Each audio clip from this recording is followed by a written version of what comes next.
Por el peso político y económico de Alemania en la Unión Europea, ese bloque terminó alemanizándose, sobre todo después de la crisis de 2008, cuando quedó planteado el tema de cómo se le iba a hacer frente a las consecuencias de la crisis que estalló ese año en el sector financiero de los Estados Unidos. Alemania fue la promotora de la política de austeridad. Y ustedes recuerdan las dificultades que vivieron algunos países, como el caso, por ejemplo, de Grecia o el caso de España. Se impusieron desde los órganos comunitarios influenciados por Alemania políticas muy duras. Alemania ha llevado la voz cantante dentro del bloque en los últimos años. Estados Unidos estuvo en desacuerdo con la política de Europa en muchos aspectos. Y eso se expresó en contradicciones entre Merkel y el gobierno de Estados Unidos. Lo vimos. Llegó incluso eso al punto, la desconfianza de que el gobierno de Estados Unidos con Barack Obama, en ese entonces en la Casa Blanca, llegó a espiar a Angela Merkel y a un grupo de políticos europeos. Eso se produce cuando hay desconfianza. Estados Unidos quería saber en qué andaba la canciller, la jefa del gobierno de Alemania. Eran los tiempos en que Alemania primero se opuso a la propuesta de Estados Unidos de incorporar a Ucrania a la OTAN.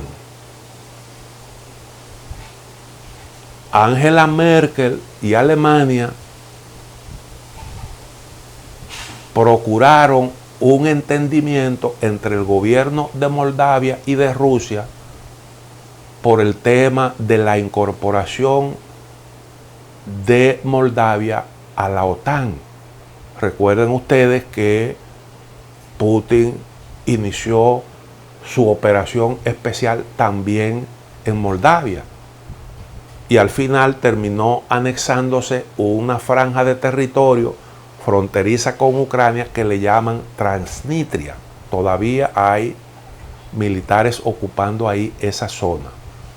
Pero Alemania, con Merkel a la cabeza, intervino y se logró un acuerdo para ponerle fin a ese conflicto, pero lo de Transnistria se quedó así como estaba. Cuando estalló la guerra en el 2014, que se produjo el alzamiento en el Donbass, y luego Rusia se anexó Crimea, nueva vez Alemania intervino, en este caso con el apoyo de Francia, y logró el acuerdo de Minsk II.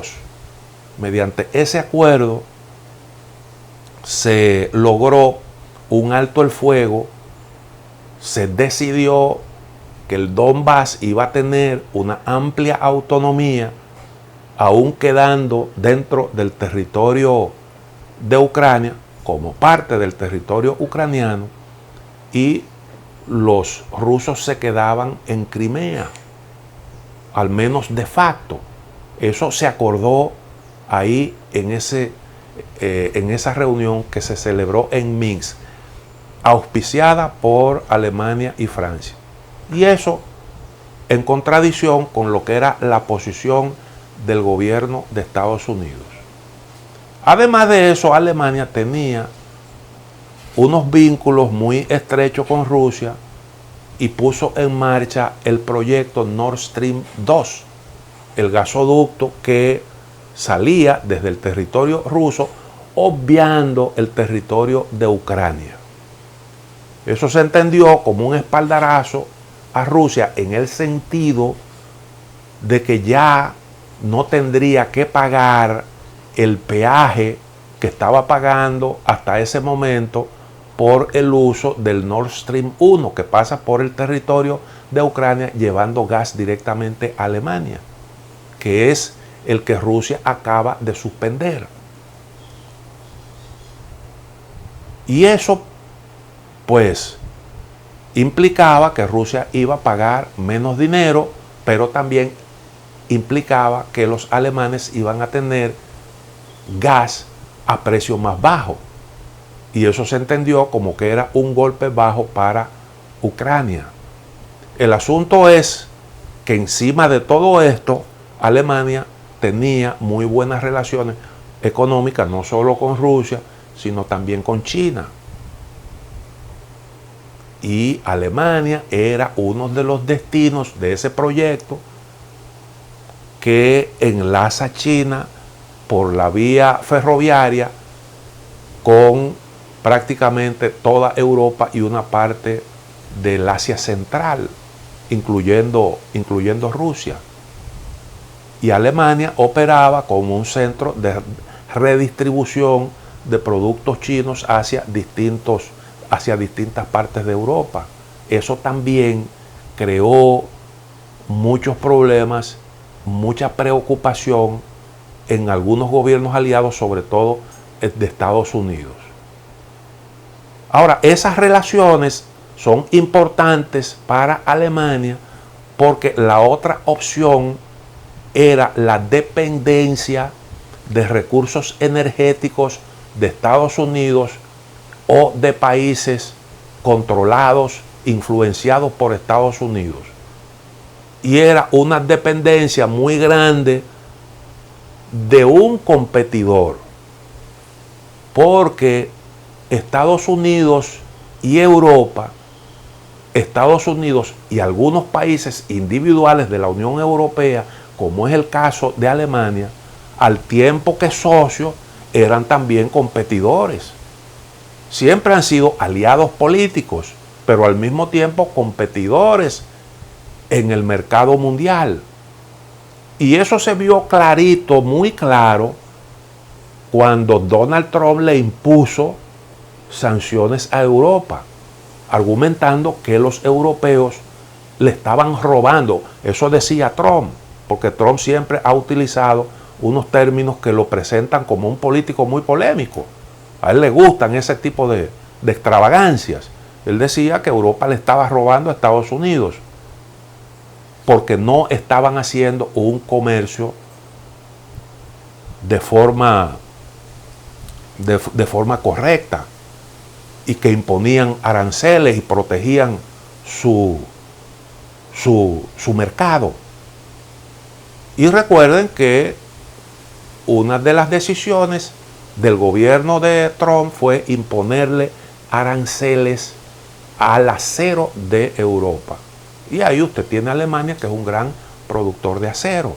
Estados Unidos, Donald Trump siempre ha tenido a los productores, al sector metalúrgico, esos que están ubicados ahí en el cinturón del óxido, como le llaman, han sido siempre aliados de Donald Trump.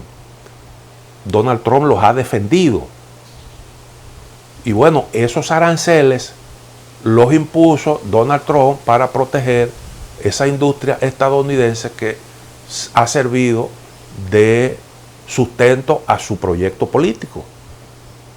Y motivado por esas mismas razones, Trump le impuso también aranceles a los metales, a la industria siderúrgica de Brasil y también de Argentina. Ahora ocurre que esta oportunidad que se presentan, las contradicciones con Rusia, al tiempo que constituyen acciones dirigidas a eliminar a Rusia como un gran jugador en la geopolítica mundial y a quebrar ese país económicamente, al mismo tiempo tiene como un efecto secundario que al mismo tiempo está dentro, eso lo sostengo yo, dentro de los cálculos de algunos socios europeos y de Estados Unidos, ese problema tiene unos efectos colaterales que de alguna forma minimizan la importancia le quitan peso político y económico a Alemania. Y eso es funcional a los intereses de esos países que al mismo tiempo son competidores. Por ejemplo, cuando llegó Joe Biden a la Casa Blanca, hizo un acuerdo con Europa para zanjar las diferencias que se vieron ahí cuando Trump era presidente. Los europeos le respondieron a Trump imponiendo aranceles al whisky y a las motocicletas Harley Davidson. Y entonces llegaron a un acuerdo ahí para zanjar esas diferencias. Pero ahora, como consecuencia de los problemas que hay en Alemania, las dificultades que está teniendo este país por su dependencia del gas ruso y las sanciones que la propia Alemania ha tenido que apoyar, ahora eso se está expresando de una manera que es altamente beneficiosa para los competidores, aún dentro del mundo occidental que tiene Alemania. Recuerden que Alemania es la tercera potencia exportadora.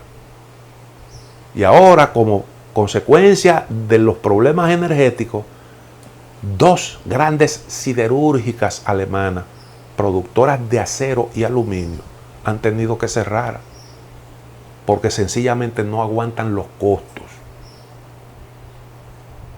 Y eso perjudicando a cientos de trabajadores. Y dicen los economistas que todavía los efectos de la crisis energética no se han sentido con toda su fuerza, porque es ahora cuando Rusia acaba de cerrar totalmente el grifo, el Nord Stream 1, y las consecuencias van a ser para Alemania devastadoras, la tercera potencia comercial del mundo. Y la suspensión del gas por parte de Rusia se produce cuando el G7 decide ponerle un tope al precio del petróleo ruso. Se sabía de antemano que una de las respuestas de Rusia iba a ser precisamente esa, la de cortarle el gas a Alemania. Pero Alemania, en el contexto que se ha creado en Europa, no ha tenido de otra que sumarse a esas sanciones, que van en contra de sus intereses vitales, de sus intereses esenciales. Imitan todos los países a Alemania. Se la juegan como se la están jugando los alemanes, atacando sus propios intereses. Coge el caso, por ejemplo, de Estados Unidos. Estados Unidos decidió sacar de la lista lo que entendió que era fundamental de todo lo que exporta Rusia. Ellos decidieron, no, yo a los fertilizantes no le impongo ningún tipo de sanciones, ni le impongo sanciones tampoco a los productos rusos destinados a la industria, a la producción de energía eléctrica a partir del uso de las plantas nucleares, porque Rusia es uno de los proveedores de combustible nuclear de los Estados Unidos, y una serie de productos que ellos entendieron que necesitaban. Pero en sentido general, a los países europeos le han impuesto una autoflagelación que está llevando al viejo continente a una situación muy, pero muy difícil, sobre todo Alemania. Y yo digo que como efecto secundario, como una forma de liberar a Europa de esa influencia decisiva de Alemania, que en el pasado la llevó a ese tipo de relación que tenía todo el viejo continente con Rusia y con China. En el cálculo detrás de todo esto, me parece a mí, tengo esa convicción, están estos intereses. Ahora fíjense algo que yo creo que también es sintomático.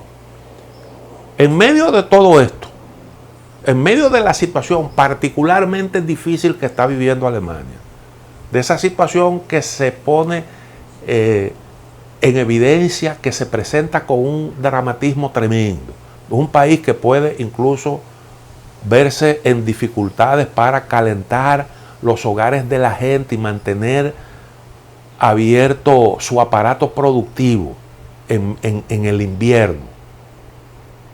En medio de esa situación, Polonia, que yo siempre he dicho que ha jugado un rol importante a favor de Estados Unidos dentro de la Unión Europea, eso yo lo he comentado muchas veces y no quiero ser reiterativo.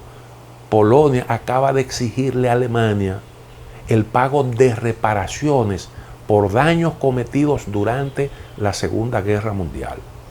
Eso, desde mi punto de vista, es muy, pero muy revelador, muy sintomático, que pone en evidencia ciertos cálculos en el accionar de Polonia dentro de la Unión Europea. Eso a lo que me he referido en otras oportunidades. Y en esa actitud no está solo Polonia, en esa actitud también están las repúblicas bálticas. Polonia quiere jugar un rol más importante dentro de la Unión Europea, está aprovechando esta circunstancia difícil que está pasando Alemania para meter ahí esa factura y de alguna forma forzar un tema que ellos hace tiempo que vienen acariciando. No se han atrevido todavía a plantearlo, que es el tema de aquellos territorios que fueron anexados por la Unión Soviética, que eran parte de Polonia y que se incorporaron a Ucrania. Aún en medio de esa situación, se advierte el interés de aprovechar el momento para plantear también ese tema. Y ustedes pueden estar seguros de que eso de alguna forma va a brotar en el futuro próximo. Como también ya se está poniendo en evidencia cierta pretensión de Turquía con respecto a Crimea. Porque recuerden que Turquía durante un tiempo tuvo influencia ahí, presencia importante en esa zona, que hoy está en manos de los rusos, Crimea. Y ese es otro asunto que también está saliendo a relucir en estos días. Es decir, hay situaciones, como decía el profesor Bosch, en política hay cosas que se ven y cosas que no se ven. En todo esto hay una clara intención de marginar y de reducir la influencia, el peso específico político y económico de Rusia, pero también al mismo tiempo hay una competencia soterrada dentro de algunos actores del mundo occidental. Y todo eso se ha ido poniendo en evidencia poquito a poco. Vamos a hacer una pequeña pausa, en breve retornamos.